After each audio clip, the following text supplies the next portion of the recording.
I mentioned before that the persecution of the Yevonim, the Greeks and the Hellenized Jews, was a 52-year period. And it went through various stages. There are sources, one is the Avudraham, who speaks about a particular stage. Now, what I'm going to tell you now, you've heard other things because it was a different stage. And that is that they had laws against 3 Jewish institutions in particular. One was Shabbos, one was Bris Milah, circumcision, and one was dedicating the new month. At the outset, you think, well, Shabbos and Bris Milah are really very important, very central. I can understand why someone who wanted to crush Judaism would go after those, but declaring the new month, what's the big deal? Why would they go after that? I think what we see here is a symptom of a fundamental philosophical clash. So what I would like to do is give an overly superficial and probably skewed description of basic Greek philosophy, and then point out how it contrasts very sharply with the truth, which is the Jewish view, of course, and show how they interact.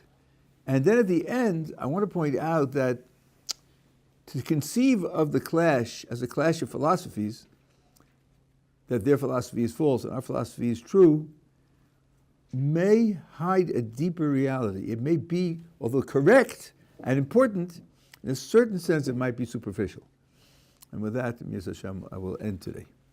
Now, the price of describing Greek philosophy, or indeed any philosophical position, is that there are always other people who say you're wrong. In philosophy, nothing's agreed upon by everybody. So I know you will find sources that will say differently from what I'm saying. That's the price of doing any philosophy. But you'll also find sources that say it the way I say it. So I'm representing those sources, or those opinions. The Greek view of the world is that it had 2 basic principles. One principle is called teva, which is nature, and one principle is called chance. They defined teva as that which happens always or almost always. They defined chance as that which happened without pattern, without regularity. The part that they call nature, things that happen always or almost always, to them happened by necessity. They carried what in modern terms might be called natural necessity or causal necessity. They couldn't be different. If something is necessary, that means it always was, it always will be, and there's no reason to ask where it came from or who made it, because it couldn't have been otherwise. That means that their position is free from the question, yeah, but where did it come from? Isn't there a creator behind it, and so forth and so on? Things that are necessary in of themselves don't need to be made by anything else. Now, when you think about things that happen always or almost always, let's push that a little bit. What I'm going to say now, I think it's obvious, I think it's meant, but I haven't seen it written word for word. You put a raw egg into boiling water at sea level, and in 5 minutes, it'll be hard. You take a fly and submerge it in water, and in a certain amount of time, it'll be dead. That happens every time. You flip a coin and let it land on the table. Almost always, it won't land on an edge. It could, once in 10 million times, bounce in such a way that it lands on the edge, but it's going to be very, very rare. Now, when we say that these are patterns, and they repeat and they happen always or almost always, pay attention to the fact that we're defining the pattern in terms of human concepts. We're talking about temperature, we're talking about solidity, we're talking about physical position. We would only call it a pattern if we could use our concepts to describe the conditions that exist under and the outcome. So it's more than just the world is orderly. It's that the world is orderly in terms of human concepts.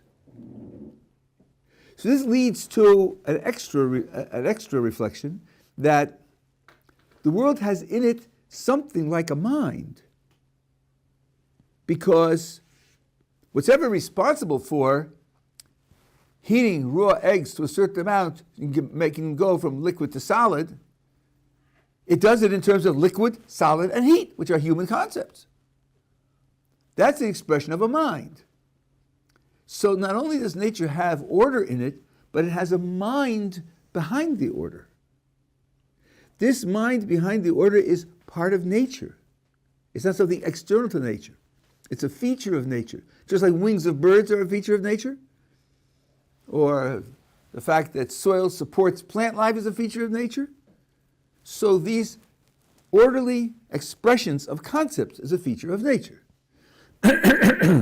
That's part of why the Greeks could recognize God with a little g, something in the world that has a hand in running the world and runs the world with a certain intelligence, but that's just being a feature of the natural world. Also, we think of cause and effect as the cause sort of forces the effect to take place. The cause is first, the effect is a result, or simultaneous. Some things that happen don't seem to be that way. Certainly didn't seem to be that way from the point of view of the Greeks. You see an animal that's sitting quietly. You see it get up, walk over to the pool, and start drinking water. Nothing pushed it. No one stuck it with a pin. It just got up and went over and drank. So where's the motion coming from? What's behind it? What explains the motion? Then we naturally say, well, the animal was thirsty. The animal was thirsty, and the animal knew the water was over there, so the animal went to the water to get water to drink. That means the goal of drinking is what explains the action of the animal. Human beings act like that all the time. The vast majority of the time when somebody did something, you say, why? He said, because I wanted to accomplish X. This means that the future goal is what explains why the motion took place. And explains it because there's something like a mind that's oriented towards that future goal. Now, they looked at seeds of plants.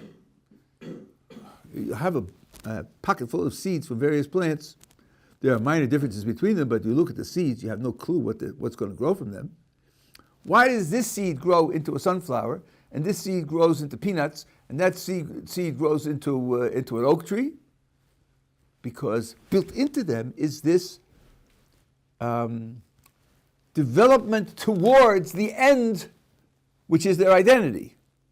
This growing towards an end is another feature of the world, a natural feature of the world. We're trained not to think like that.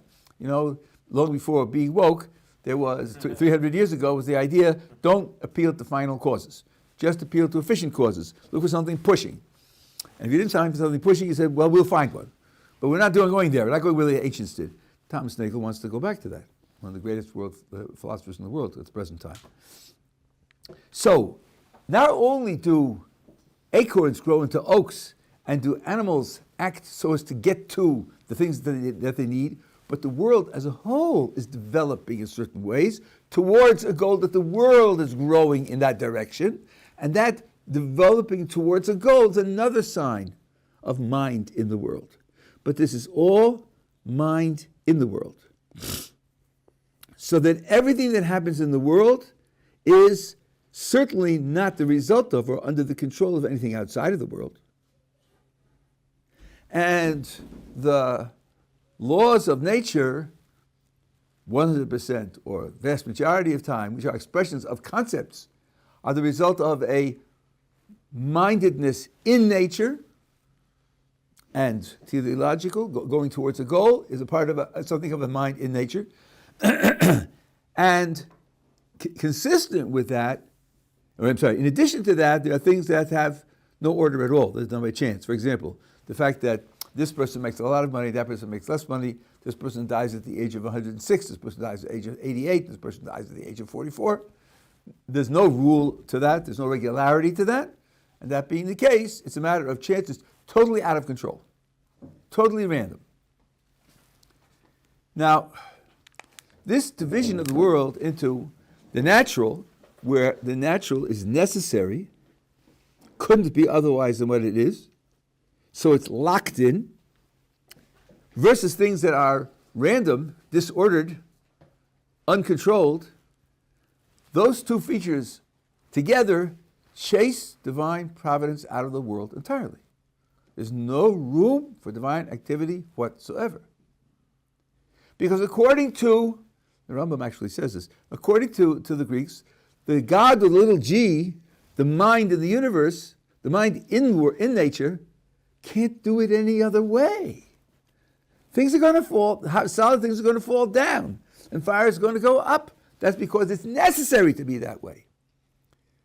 So it has no freedom of operation. It has no control. It has no power. It's just that which is in the thing which operates out of necessity. So that leaves no room for any external control. There's nothing that an external power could do to it because its very nature is necessary. Certainly that which is accidental, uncontrolled altogether, arbitrary, is no place for a divine agency. So there's absolutely no room for a creator. There's no room for a divine agency. There's no room for divine providence. It is completely absent. Even the Greek gods are parts of nature.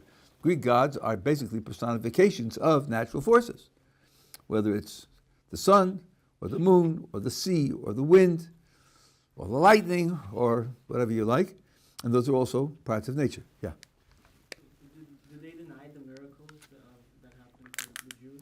Did the Greeks deny them? They definitely denied miracles. They definitely denied them. This is one of the Rambam's most famous statements, very widely misunderstood, where he says that Aristotle, this is what he says. If you've heard differently, change your mind. And I have a whole essay on this thing, which people are pushing me to publish. I haven't put it in publication style, but I'll send it to anybody who wants to hear it, or wants to read it. Even Friedlander, who did a wonderful job in translating the guide, gets this wrong in his introduction. Some people get it right, but even he gets this wrong. The Rabbi says that you cannot reinterpret the verses of the Tanakh to agree with Aristotle, because Aristotle rules out miracles. And the verses that describe miracles are incapable of being reinterpreted. The Rambam has rules for reinterpretation, and he said for Plato you could do it, but for Aristotle you can't. So there's part 2, chapter 25 in the guide. Aristotle would definitely deny miracles. And that's why there's no possible reconciliation of the Jewish position with Aristotle. Either the Aristotle would have to say, either it's just made up, never happened, or something happened that was misunderstood and not described correctly. But that an actual breach of nature, for him, a breach of nature is an impossibility. Okay, now, the Jewish position is the extreme opposite of that. First of all, creation.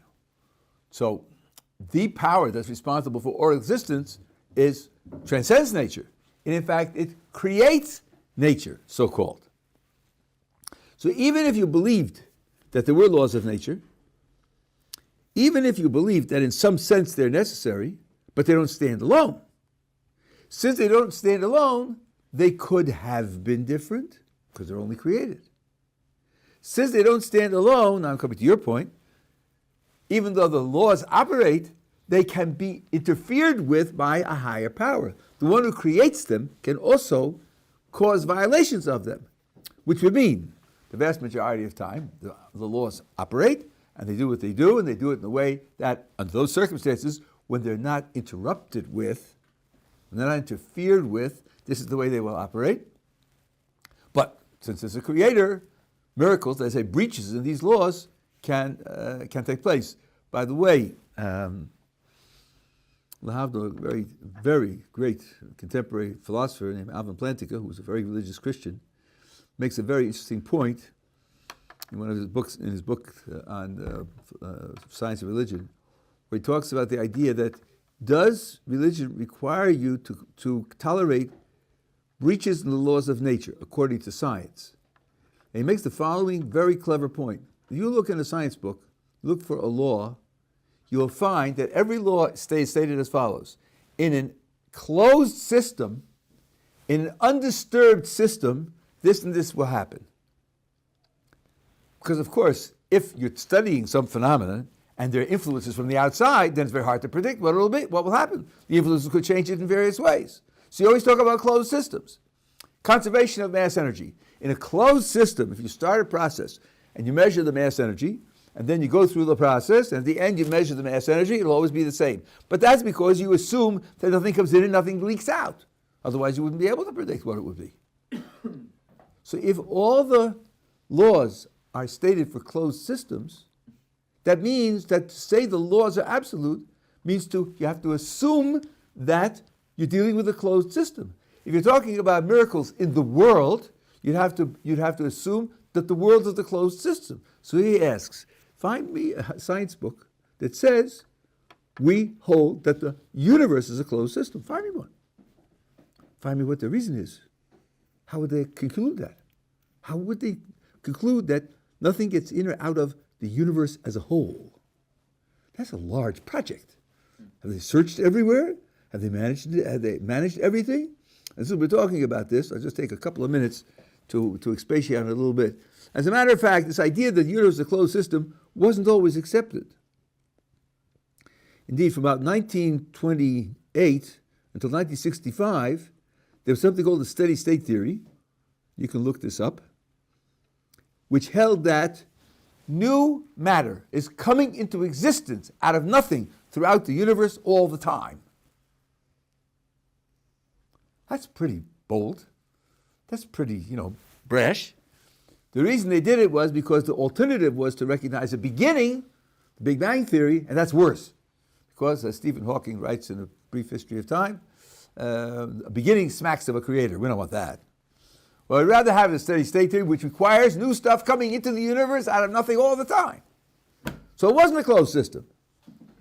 Furthermore, one of the most eminent philosophers of science in the contemporary world, Nancy Cartwright, who happens to hold a PhD in physics in addition to a PhD in philosophy, for those who have prejudices against mere philosophers,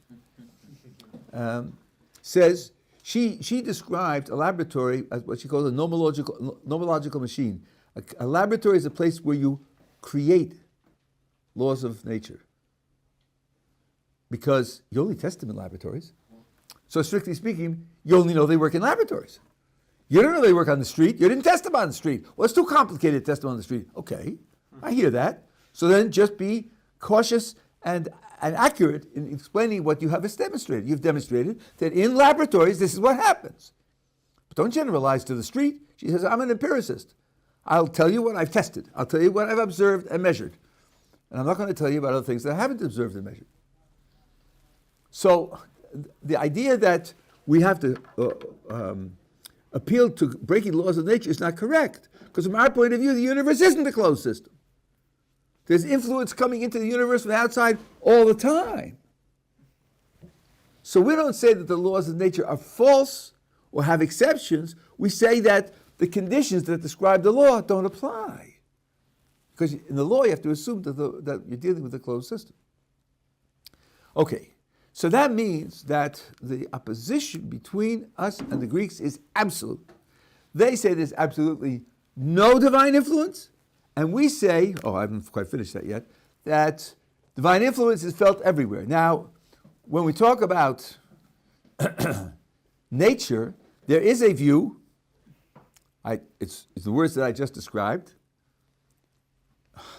the situation is so difficult, there's a disagreement about whether or not there's a disagreement. That's how bad it is.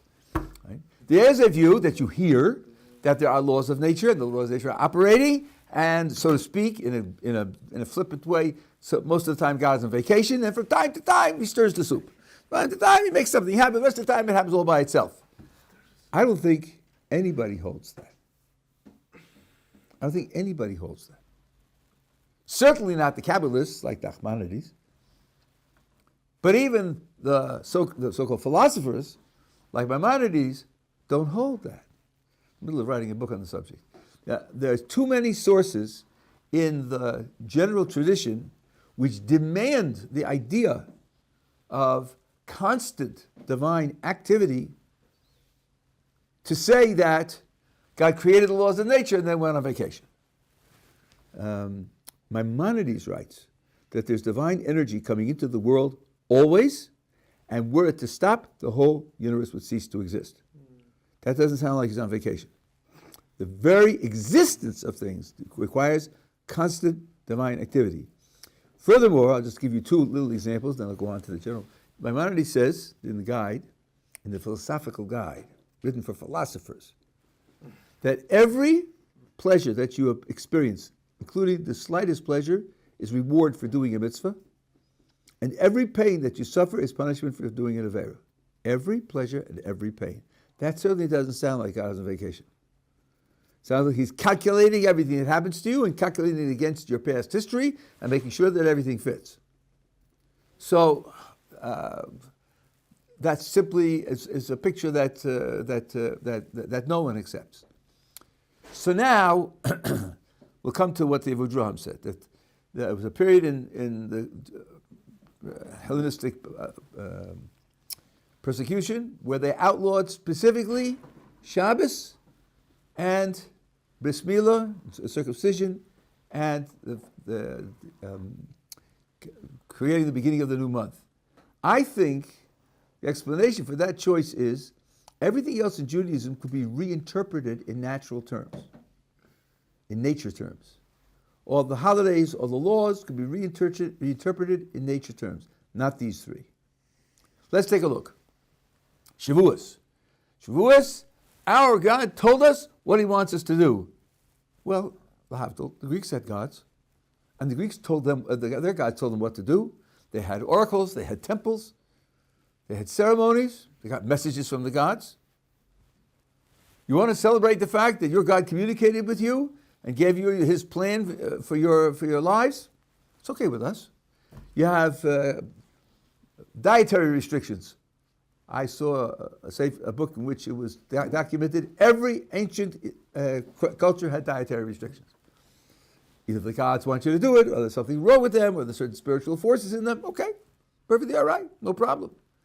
Day of Judgment. Yeah, sure, the gods judge people, and they reward them, and they punish them. So, and then you have to try to win their favor. So you do tshuva to punish yourself, so to present their punishment, self-flagellation, the anthropologists will call it. Your God saved you, and you want to celebrate that? That's wonderful. You can have a liberation day and a freedom day, like Pesach. He took care of you in the wilderness with his supernatural with certain forces that he provided you with, so that you can do that on Sukkot. All of that could be reinterpreted in a naturalistic fashion. But these three, Shabbos, Milah, and as I'll show you, Rosh Chodesh, cannot be so reinterpreted. Now Shabbos is obvious because Shabbos celebrates the creation of the universe. And the creation of the universe means that the natural is only a result. It isn't the source of everything. That certainly can't be reinterpreted in naturalistic terms. Milah, Bris Milah, in a certain sense, is worse. Nature, which is perfect, this is already actually brought in the Gemara, nature, which is perfect, creates the human body in a certain way, and you mutilate it. You remove something that nature provided. That's just, it's not only, they say, crass in a certain way, but it's impious. You're not accepting what nature delivers. Whereas nature is the most ideal force that we have. It's expression of intelligence because it uses concepts and it creates realities that repeat without exception. especially in the heavens, so to mutilate the human body. That's why if you're a Jew who had circumcision, you could not compete in the Greek games. And there were some Jews who became so Hellenized that they developed some kind of procedure whereby they could take that organ, which was circumcised, and do something to it so it would appear to be uncircumcised, so they could compete in the games, because they wanted to compete in the games. But if you had that as an emblem, so then it's something which they could not tolerate. So clearly, Shabbos and Bris Milah cannot be naturalistically reinterpreted. So the Greeks said, no, this cannot be.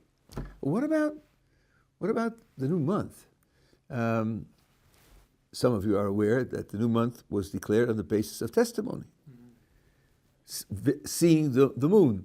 Through calculations, you could determine that the new moon should be visible on one of 2 days. And if the witnesses came and declared they saw it on the first day, then you make the beginning of the month on that day. And if not, then you make it on the second day. Could be cloudy the whole time and see nothing, but that's how it got to be the second day. Now, the Gemara has a very, very elaborate picture of how this was done. People came in the daytime. They saw it at night. They came in the daytime to say, last night we saw the moon. And there was a courtyard in Jerusalem where they all assembled, and there was a feast going on there, and then the court would listen to them and listen to all of them if there was time. They wouldn't say, we got 2, the rest of you can go home. No, wanted them to feel important. They wanted to come next month as well. So it looks like what starts the new month is the moon. The moon is a natural process, and what we need is witnesses who witness the moon. But as a matter of fact, that's not the way the law works. It says the word osam, which is written as atem, which means that if the court wants to ignore the witnesses and ignore the moon, they can do that. So imagine that the witnesses show up on the first day, and they're coming from several places, and they all come and say, we saw the moon, we saw it clearly, there were no clouds, and they give their testimony, and they weren't misled, because the sages had enough astronomical knowledge to know that certain other lights might be visible in the sky. They knew which way the crescent should be pointing, so they could test them and say which way the crescent was pointing and see whether it was genuine. It's all genuine. The law allows the court to say, your testimony is true, and we thank you for coming. We're waiting till tomorrow. We're not doing it today. Or, no witnesses come. And the court can say, we're doing it today and not tomorrow because we want it today. It's in the hands of the court to decide when they want the month to start, within the 2 days. Why would they do that? Well, because they had certain desiderata that they wanted to make sure of. For one thing, they wanted that Yom Kippur should not come out on Friday or Sunday. Because Yom Kippur comes out on Friday or Sunday, then if someone dies, there's 2 days in which he cannot be buried. Could be 48 hours before the person can be buried, and that's a disaster. So, if the beginning of the month would cause the 10th of the month to come out either on Friday or on Sunday, they didn't allow the month should begin on that day. They switched it. Also, they didn't want Hoshana Rabbah, which is the 7th day of Sukkot, to come out on Shabbos, because there's a performance which goes back to the prophets, which is very precious. You cannot do it on Shabbos, and they didn't want to lose it. So they manipulated the calendar in such a way that Yom Kippur shouldn't come out Friday and Sunday, and so the Hoshana Rabbah shouldn't come out on Shabbos. They have the authority to do that. Now let's think about it. If they can ignore the moon, they can ignore the moon's presence and wait till tomorrow, or they can ignore the moon's absence and create it today without the moon, who's really declaring the new month? It means that the rabbis are declaring the new month. And it's a big deal because, for example, if you're talking about the month of Nisan, if you decide that Tuesday is going to be the beginning of the month of Nisan, then 2 weeks later on Tuesday you have the first day of Pesach. If you decide that Wednesday is the first day of Nisan, then it's 2 weeks later on Wednesday when you have the first day of Pesach. The holiness of the day of Pesach, the day in which you perform the Seder, is in the hands of the Chachamim, the sages, to determine which day it shall be. This detail in the declaring the new month obviously can't be naturalized because it's a slap in face to nature directly. The moon is there, we say, so what? We're ignoring it. Or the moon isn't there, we're going without the moon and declaring the time. So it's quite clear that this also cannot be naturalized. And that, I think, is the reason why I think this. You should ask this of others, whether they have other explanations. To put together Shabbos and Mila on the one hand and the beginning of the month is very hard to explain. But from this point of view, I think it comes out very, very clearly. They said you can have your religion at this point in the persecution. You can have your religion, just naturalize it, because we believe that everything is natural. And these three things can't be naturalized, and that's why they oppose them. Question, yeah.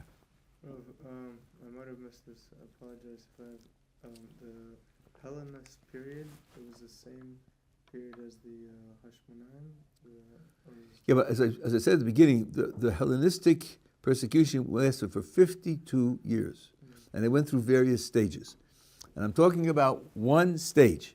There were other stages where they had other things in, and they did but I'm talking about this particular stage, trying to understand. My feeling is that whatever else you say about the Greeks, they were evil and so forth and so on, they weren't dumb. So if they picked out these three, they must have had an idea. And I'm trying to explain what the idea is consistent with what I know about their philosophy and our philosophy. Okay, you got a question? No? Okay. So now, if this is a picture of a clash of philosophies. Now, I said at the outset, I think there's something superficial here. There's a halacha, it isn't completely agreed upon, but many hold that you cannot learn Torah by the light of the menorah. Haneros halalu kodeshem. These lights are holy. Ve'en lanu reshus lishtamish behem. We have no right to use them. Ela lirosam belvad, just to see them. The Ran says the menorah in the temple you couldn't learn by the light of the menorah. It was something that was holy. You weren't allowed to use it. Our menorah is a remembrance of what the menorah in the temple, so you shouldn't use it either. If it's really a clash of philosophies, what we're really celebrating is the truth and triumph of our philosophy over the Greek philosophy, why not learn Torah? That would be the expression of dedication to the truth as opposed to their false picture. Not easy to understand why that halacha should be so. But I think there's a much, much deeper problem here. Because the Greeks defined the human being as a thinker. Human being is essentially a thinking being. Aristotle defined humanity as rational animals. Animals using reason. The philosophers explain what it is to have an essential definition versus an accidental definition. Their example was rational animal for a human being. Anything that's not rational can't be human. Anything that's not an animal can't be human. Angels aren't human. Compare that or contrast that with featherless biped. Something that walks on 2 feet and has no feathers. In their world, that picked out only humans. The only things that walked on 2 feet and had no feathers were human beings. That's an inessential definition. It isn't essential to human beings that they walk on 2 feet, and it isn't essential to human beings that they don't have feathers. If there were mutations and we grew 3 feet and feathers, that would not stop us from being human. Of course, they didn't know about marsupials, so the kangaroos were not in their pictures, so they have to say non-marsupial featherless bipeds to do it. Okay. So, this idea of rational animal is how they defined it. And then, what is it that's the highest activity of a human being? Well, the highest activity of a human being is what he does best, just like everything else in the world. What's the purpose, the function of the eye? To see. It also produces tears, doesn't it? Why is it producing tears? Its function. Because that isn't the most powerful thing that it does, the most useful, the most noble thing that it does. The function of the heart is to pump the blood through the bloodstream, through the bloodstream and keep the person alive. What about making thump thump in your chest? Does that also, doesn't it? Yeah, but that's what makes it important. What makes it important is that it. So now, if you ask, what is the function of the human being, the virtue, the greatest aspect of the human being? Well, deer run faster than we do, and eagles see better than we do, and birds can fly and we can't. But we can think. Nothing comparable to human beings thinking. So then the function, the virtue, the great aspect of the human being is to think, because that's what he does best. Now, what should he think? Well, he should think the highest thoughts. What are the highest thoughts? Philosophy, of course. The fact that the speaker is a philosopher is completely irrelevant. This is totally neutral and objective, right? This kind of prejudice, Stephen Weinberg was guilty of this also. He said, modern science reveals that there's no purpose in the universe, and the only thing that gives it the dignity is the fact that we have been able to understand some of how it works. In other words, nothing matters but my profession. Wow. That's the idea. In fact, kindness and artistic creativity, no, that's absolutely worthless. He wrote this in the first 3 minutes. He was roasted for that attitude. But Aristotle did the same thing. That the most important thing to do is to think. Now, as the Maharal points out, we don't define humanity that way. We don't define humanity as a thinker. When man is created, in Genesis, it says, because Baruch Hu, so to speak, blew into man's nostrils this breath of life. He becomes a living being. The Uncle's translation is Ruach Mamala, a speaking being. Not thinking, but speaking. What's the difference? Doesn't speech require thought? Of course it does. Otherwise, it's just making sounds. Speech requires thought. But the big difference, says the Maharal, between speech and thought is that speech makes thought into something physical. It crosses the barrier from the spiritual to the physical. It uses the spiritual to affect the physical. That's the great feature of the human being. That he can take that which transcends the physical and use it to transform and elevate and ennoble the physical. You are aware that when you get up in the morning, you make a blessing on learning Torah. And strictly speaking, you're not supposed to learn Torah until you make the blessing. Some of the poskim, some of the legal authorities say that's only if you're going to speak Torah. And writing would count as a form of speaking. But if you're going to think it, you don't have to make the blessing. Because thinking Torah isn't really doing Torah. That's why Torah is learned out loud. Wow. And indeed, the Gemara indicates that best it should be sung. You should sing the Torah that you're learning. But you should certainly say it out loud. The Gemara has, I think it was Bruria who criticized one of the Chachamim that he's doing it silently. You shouldn't do it silently. Even if you're learning to yourself, it should be out loud. The bridge between the spiritual and the physical has to be crossed. There has to be an influence that flows from one to the other. Well, this then, as the Pri Tzaddik points out, this is a model of the creation according to the Jewish picture. How does the creation take place in the first chapter of Genesis? God speaks. He speaks and things come into existence. He doesn't think them into existence. Wow. He speaks them into existence. Speech is this model of crossing the barrier from the spiritual to the physical. Says the Pri Tzaddik, that's why when we learn Torah, we're doing something that's godlike. Because he spoke the world into existence, and we're speaking that Torah to continue its existence, to influence its existence. We're doing the process that the Creator did. This is not these things, they dovetail in a way that make them important. So that means that as opposed to the Greeks, who think that the greatest expression of human being is thinking, for us it's using the thinking to transform the world. And this is why I say to paint Chanukah as a clash of cultures, a clash of philosophies, is in a certain way superficial. If the picture that you have is, we have the right thoughts and they have the wrong thoughts, our thoughts are true, their thoughts are false, so that's why we are better than they are, and we won the war so that our right thoughts are triumphant. If you have that, you've won the battle and you've lost the war. Because you've lost the definition of the human being. Human being is one who speaks the thoughts. He uses the thoughts. Now this, in a way, reinforces what I said yesterday about Beis Hillel, about counting up rather than down, because of the expression of the inner change has to have an effect on the world. It's the same thing over and over again. And if you ask where the ultimate source for this is, I think,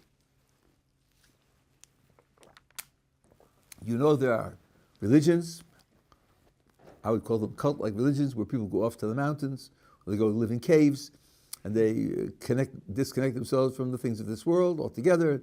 They live in poverty, so forth and so on. They don't marry, they don't have children, because the material world, from their point of view, is degrading. It's anti-spiritual. It drags you down, and the only way is to meditate and to detach yourself from this world. To those people, I say, among the various things that God made is mud. God makes mud all the time. Is God anti-mud? Then why does he create it? It can't be that the mud is a throwaway. That can't be. There's got to be a way for the mud also to participate, for the mud also to be elevated. If he's investing in it, then there must be something that we can do with it. So this is the crucial thing, to take the Maharal's idea, and of course to expand it, that it's the speaking, it's the influencing, it's the elevating that's the essence of the human being, not the Greek picture of the human being as a philosopher. That, I think, is the deepest expression of the victory that we had over the Greeks. Yeah. Good question. I don't know who says this, but I heard this phrase before. Might be one of these Greek philosophers. I think, therefore I am. Yeah, Descartes. Descartes said, I think, therefore I am. So, Okay, it was very clever, and it's still discussed until today, but it's a good example. Pure thought. The essence of the human being is pure thought. The body is just something that accompanies, but the thinking part of the person can exist without the body, doesn't need the body, and the body is, at best, profane in the sense of having no essential value, and it's the thinking part that has the value. Exactly right. Exactly right. That's an example of the Greek idea, and it's one that we have to oppose in depth. Okay.